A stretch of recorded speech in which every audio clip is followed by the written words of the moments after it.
Welcome back to the R Primer tutorial. I'm Ty Taylor from the Operator's Manual for the Planet, and this is a tutorial to get you up and running in programming for data analysis in R. This is a video in a series of videos for this tutorial. You can find the whole playlist of videos in the notes below this video on YouTube. In those notes, there's also a link to a Google Drive folder which contains the tutorial files that we're using here. So if you want, you can download and open up the R tutorial with blank in the title, and then all you have to do is type what I type as I type it. The easiest way is going to be for you to put this YouTube video on an external monitor or on your TV or on your phone even, because what you're going to do is just watch me on the video and then you type in whatever you see me typing into your own computer. So you'll need two screens to do this, okay? Okay, we've gone through objects, vectors, functions, matrices, and finally we are on to the part you've all been waiting for, data frames. We're going to learn what they look like, how to use them, and then how to call your own spreadsheets into R so you can start analyzing your own data. Data frames are R's most common data format. So we're in part 7, 7-1.0. So data frames are like spreadsheets. They can have column and row names. Data frames are made of columns. All of the columns are the same length, and each column is a vector. So we've learned a lot about vectors. We have practiced with vectors up till now. Now, if you think of a spreadsheet, it's this two-dimensional object. It's the data format most familiar to you. And if you imagine that each of those columns are all of the same number of rows, then that whole spreadsheet fits in a nice rectangle, and that can become a data frame. Now, let's play with some simple versions before we get into calling one that is bigger, because simple is easier to learn with. So let's make our mat1 again. So we'll say mat1 is matrix 1 through 6, and nrow equals 2. So execute that in case you've just joined us recently and you didn't have that already executed from before. Now let's look at the function data frame. There's a function called data frame, so we can go data.frame, execute that. Data frame is a function that creates data frames. And you can make them, as we're about to do, from a matrix, or you can make them from scratch, or you can call them in from spreadsheets, but that doesn't use data frame. You'll see how to do that in a minute. So let's try it. Let's turn our mat1 into a data frame. So we'll call it df1. df1 is data.frame, open parentheses, mat1. Bang, let's look at our df1. Remember, feel free to just hit pause anytime if you have some troubles with your code, you're getting errors, you need to take your time. No problem, just pause me and then play it again. You can go into YouTube and click the gear icon, go to playback speed, and you can change the speed of this video to 0.75, 0.5 even, or 1.5, 2x. Let's take a look at our df1 as it was printed down here. Let's compare that to our mat1 because we made it out of mat1. So mat1 looks like this with just these kind of generic indices for the columns and for the rows. Our data frame has the same data in it, 1, 2, 3, 4, 5, 6, just like mat1. But now it has these column names, which it has, because we didn't specify the column names as an argument, it arbitrarily named them x1, x2, x3.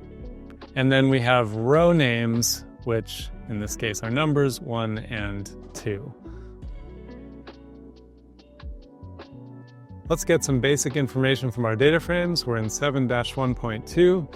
Let's review the data frame call names. So first, let's get some help on the call names function. So COLNAMES.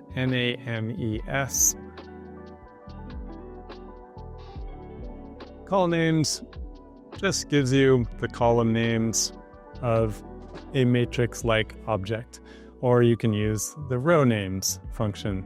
X is the main argument of call names, and X, as we see here in arguments, is a matrix like our object with at least 2 dimensions for call names. Move that to the side. Call names, so now let's give it a try. Call names df1, df1, so let's get the column names of our data frame 1, and it returns what should look familiar to you as a vector of text or of character class values, and those are x1, x2, and x3. We can prove that, of course, by we can go class down here, class call names df1, and get the class of its column names, and they are character. So let's change the column names, give them something slightly more sensible. So again, here's our df1, and now we're in 7-1.3 here, and I'm going to go call names df1. So you should be kind of noticing now how sometimes if you just call something like that alone, it'll print it to it'll print the result to your console. So we're calling the call names of df1. But if you want to modify that thing, like in this case, the column names of df1, then you just add an equals, and now you're not only pointing to those, you're not just pointing to the column names to print them, but you're pointing at them to have them modified.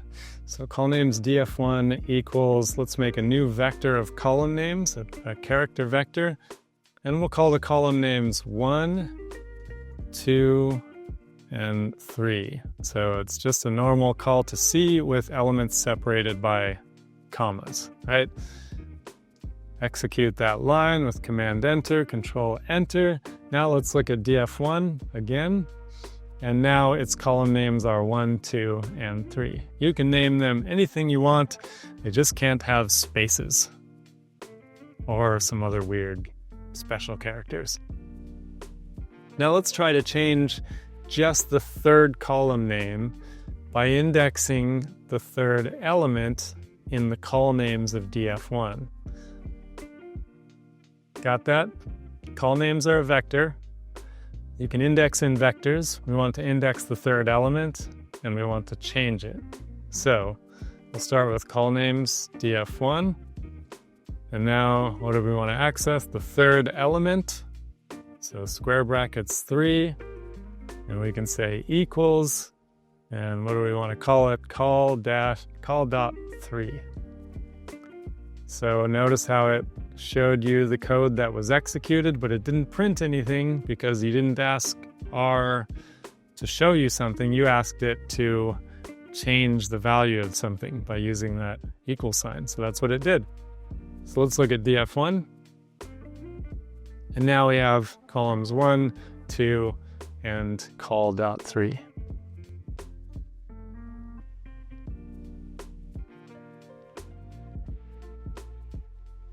Note that people often think that you always need this C, and they'll often write like this, C3, and then C call 3. But that works. There's no problem with it. I just executed those, gives us the same result. But it's just more code, and the longer your code and more unnecessary stuff in it, the harder it is to edit and troubleshoot.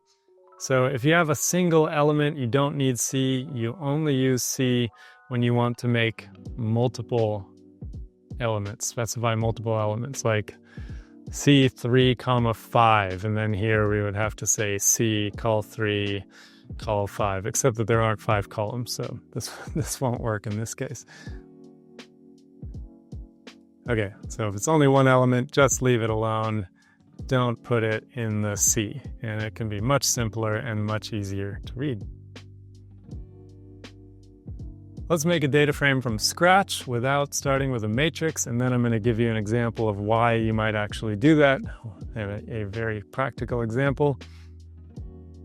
So we'll make a data frame called df2 is data.frame. We're in 7-1.5 here. So open parentheses, because we're calling the function data frame. So you open parentheses to get into the arguments. First argument is values. So values equals, we'll make it 1 through 10. Sorry.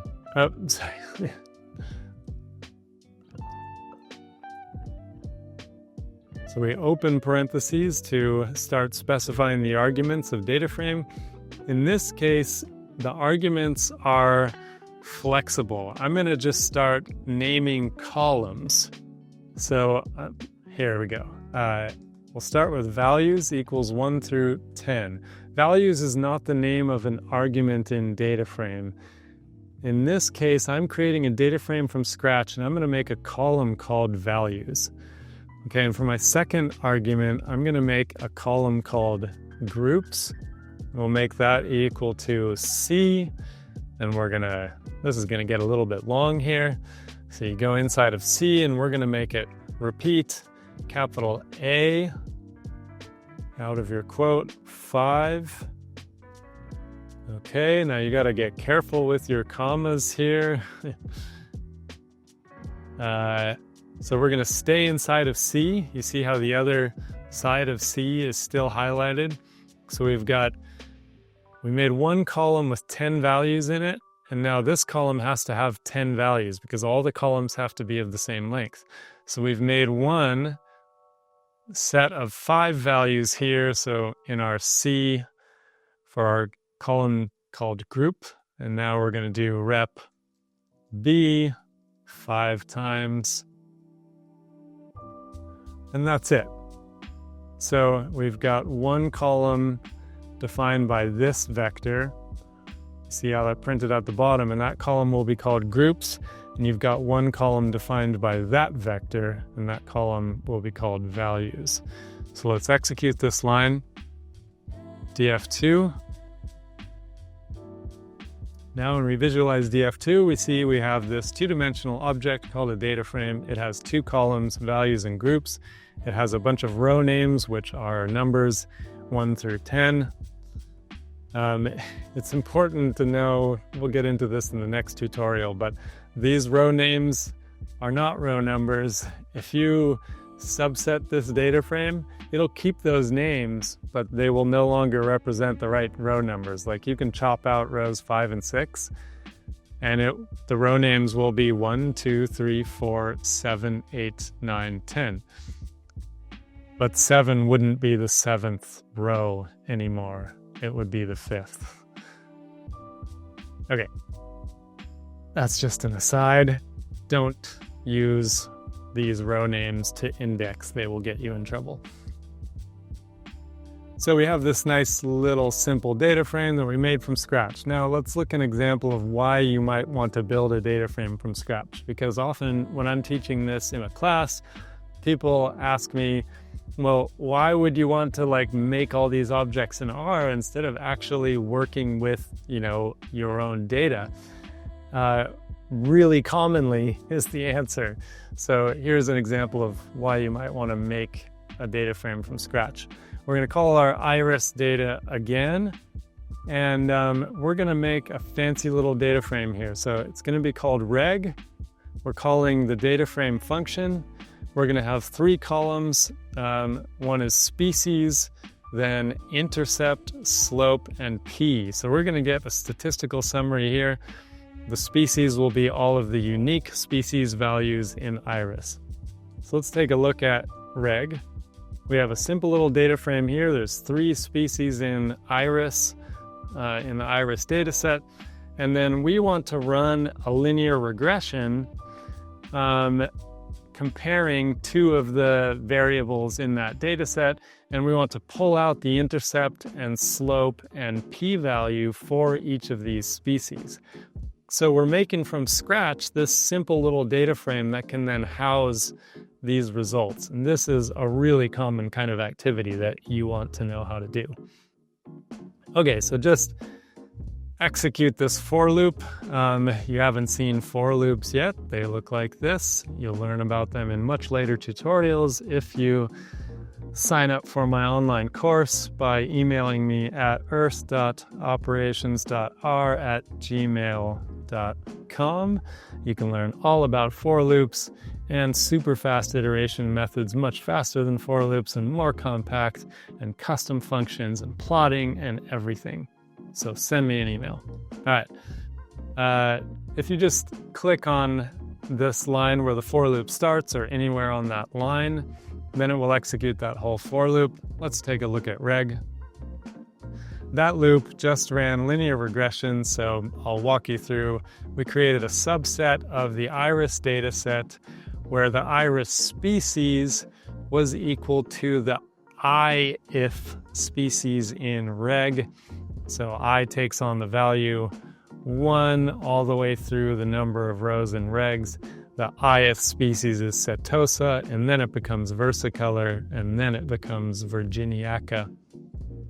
It makes this subset with only that species data, and then it creates an object that contains the results of a linear model or linear regression between petal length and sepal length, stores that, and then it pulls out the, with this code, it pulls out the intercept and it puts it in reg int I. So this is reg, there's int, and I is 1, and then 2, and then 3.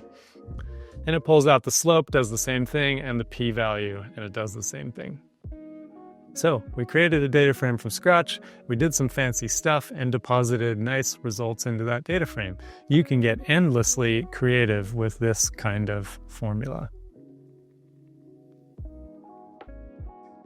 If you found this video useful so far, by the way, please give it a like, that little like button at the bottom of the video.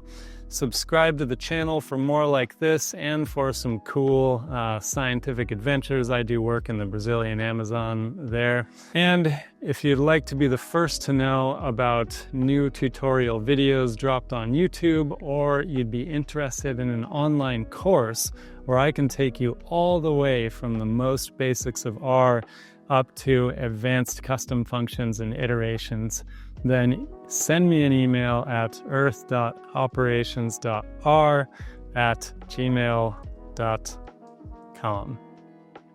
Sweet. Moving on to 7-2, indexing and adding columns to data frames. So we'll revisit two-dimensional indexing. Data frames can be indexed like matrices with brackets, rows, comma, columns. Rows first, then columns, rows, columns, rows, columns. So let's make a simple data frame from a matrix again here. So we'll make our mat1 again in case you're just joining us and you don't still have mat1 saved. So we use the matrix function and we give it the values 1 through 6, and we say it's got 2 rows. Okay, so just copy that, execute that so that you have mat1 and it looks like that. Now we'll make df1 is data.frame mat1. Okay, so now we've got df1 and it looks like that. Pause if you need more time to catch up. Okay, now we're going to call just a little practice indexing here before we get into a more complex and realistic data frame. So let's call just the second row and columns 2 and 3 of df1. So df1, how do we index? Square brackets, like we've been using in vectors this whole way along. We index with square brackets. And because it goes, well, here, Here's a little tip. You want to index in a data frame, open up your square brackets, give a little space, and put a comma in there. That kind of sets the stage. Now, okay, we want the second row and columns 2 and 3 of df1. So we'll start with rows, so that's just 2. And then in the column side, we're going to go 2 colon 3 so that we get this vector of numbers 2 and 3 to get the second and third column. There we go. Note that you can also, of course, go df1, 2, comma, c, 2 and 3, or 1 and 3, like that. You can use anything that creates a vector in this space to index. Let's compare that return to what mat1 returns. So let's go mat1 and then the same kind of index. So we'll go 2, comma, 2 through 3. Mat1 just returns to you a vector of numbers. This is how R shows a vector. It just gives you the first index and then shows you the series of numbers in that vector. When you indexed in the data frame, R actually returned to you a data frame. You can tell because it's showing you these column names, x1 and x3, and this row name called 2. So indexing in a data frame with this two-dimensional indexing at least will return to you a data frame. Indexing 2 dimensions in a matrix will return to you a vector, or a matrix if you're actually grabbing a whole 2 dimensions.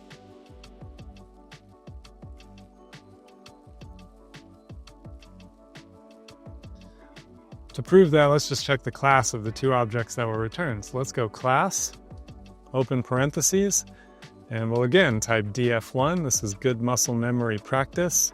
Open your square brackets, put in your comma. On the left of the comma, we'll do a 2. On the right of the comma, I'll give some space and go 2 through 3. That returns a data frame. Now if we go class mat1, 2, comma, 2 through 3, that returns integer. It's like numeric, it just can't have decimals. So it returns a vector that is of class integer.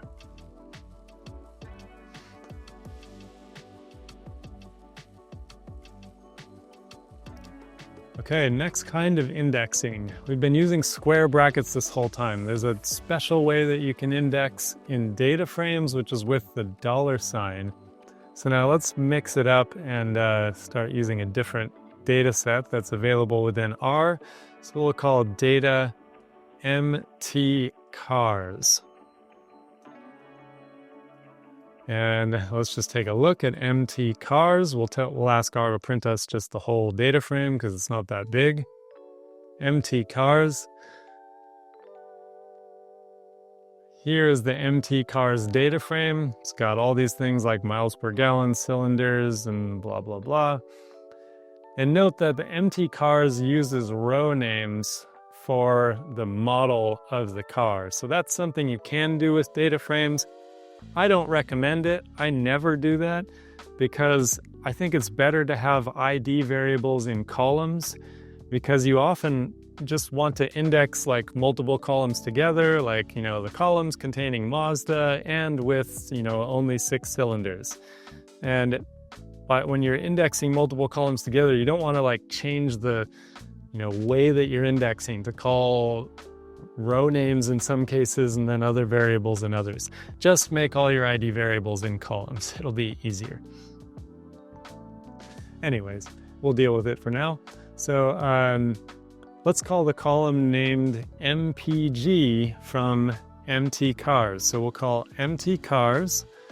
So we just type the name of the data frame and then put a $sign after it. So now instead of square brackets like that, we're going to do $sign and just type MPG. Execute. And that's the entire miles per gallon column of the data frame. Notice here, I haven't explained before, like now that we get a longer vector shown, you can see that it shows us the indices of just the first element in the line, and it's arbitrary. It's just that R was able to show you this many until it hit the edge of my window, and then it started the next row of values on the 19th value. So that's why you have a 1 and a 19 there. Let's check the class of that column. So class MTCars $MPG numeric. So now instead of when we were using the two-dimensional data frame indexing, it was returning a data frame of class data frame. When we use the $sign to access one column, it's returning a vector, and it just shows us the class of that vector because a data frame column is a vector. So we can do one-dimensional indexing with square brackets in the columns because a column is a vector. So you can index in a column just like you would in a vector. They are equivalent, equivalency principle. Let's call the first item in the SIL column in MTCars. Okay, so we start with MTCars because that's the highest level, the data frame thing, the highest level thing that we're trying to call. Now we want to go in the SIL column. So, if we just executed that, that would be a vector. So that means we can add square brackets to index within that vector. And we'll just call the first element. And the first element is 6. Yep, it matches what we saw there. If we look at the head down here of MTCars, we were calling the SIL column and the first element by MTCars $SIL square brackets 1. I'm going to end this video here, but if you want to continue on with the tutorial, just find the next video in the series. There's a link to the whole playlist of my R tutorials in the notes below this video. If you found these tutorials useful, please give the video a thumbs up, consider subscribing, and let me know in the comments below what you found most useful from this tutorial and what you found most confusing. That'll help me to make better tutorials in the future, and it'll help other people to find these and benefit from them like you have. And if you'd like to be the first to know when my next tutorials drop on YouTube or when I have an online course offering and you'd like a link to be able to sign up, send me an email at earth.operations.r@gmail.com, and I will let you know when anything new in the R tutorials world happens. Thank you so much for joining me. I'm Ty Taylor from the Operator's Manual for the Planet, and I will see you in the next tutorial. Peace.